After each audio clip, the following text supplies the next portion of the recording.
Anita and Bill, for more on this, we're joined now by former acting ICE director and Fox News contributor, Tom Homan. Tom, you just heard Bill's great reporting and mentioning that in just Del Rio sector already this fiscal year, which is essentially 30 days, it's been 50,000 nearly in just Del Rio. Border-wide, I'm told it's over 200,000. It seems that things are not slowing down.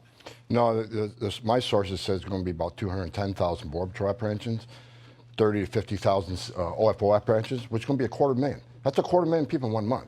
But the scariest number is the 86,000 gotaways. Last month, 86,000 people entered this country, didn't turn themselves in to claim asylum and be released. They avoided apprehension, and there's a reason they did that. They don't want to be fingerprinted. What does that mean? They're a gang member, they're criminal, they're carrying fentanyl, or worse, they're a known suspected terrorist. I've said this over and over again. I don't care what people's opinion is on illegal immigration. This is historic illegal immigration. Border Patrol has arrested people from 161 countries. Many of these countries are sponsors of terrorism. 86,000 people entered the country last month and got away. Why?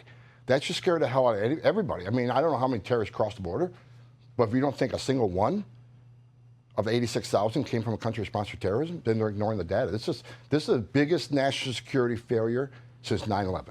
And how big, you talk about people's opinions, how important to this midterm election, Tom, is the border issue, is what you're talking about with the national security risk? Well, I'm hoping people look beyond the just, like, again, regardless what their opinion is on illegal immigration, they need to look beyond. This crisis is so big.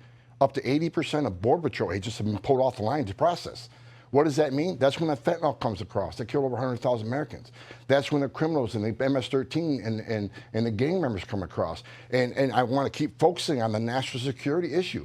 Since Joe Biden's taken office, there's been over 1 million gotaways. 1 million people that didn't want to turn themselves in. That's a national security issue. And last month, 86,000. If you spread that out for the next 12 months, that's 1 million gotaways in 1 year. This country can't sustain that. This is a huge national security concern. So I hope the voters remember that when they go to the polls next week. If it is a big issue enough in places like Arizona, for example, in Tucson, that Pima County there votes heavily Democrat. But if enough crossovers were able to put people in power like Blake Masters, like Kari Lake in the governor's office, what do you hope the Republicans will do? Well, look, we take back the House and the Senate. President Biden still has the power of the executive pen, but now we have the power of the purse. So there's a couple of things we can do. Number one, we can stop the ridiculous legislation, but he's still going to do some executive action. But we can hold this administration accountable and say, look, if you don't do something, if you don't take steps to secure this border, and secretaries got to stop lying about a secure border, 86,000 escapees in 1 month is not a secure border, then shut it down. We have the power of the purse. And people say, well, that's a drastic step, shutting the government down. We got 100,000 Americans dead. We got 86,000 people across the border last month that weren't arrested. At what point is enough enough? We got over 1,400 migrants dying on U.S. soil. If the Republicans take the House, which it looks like at least that will happen, and/or the Senate, should they, as we've heard some calls, try and draw up impeachment papers on Secretary Mayorkas? Absolutely. On day one, that man has violated the oath of office he took.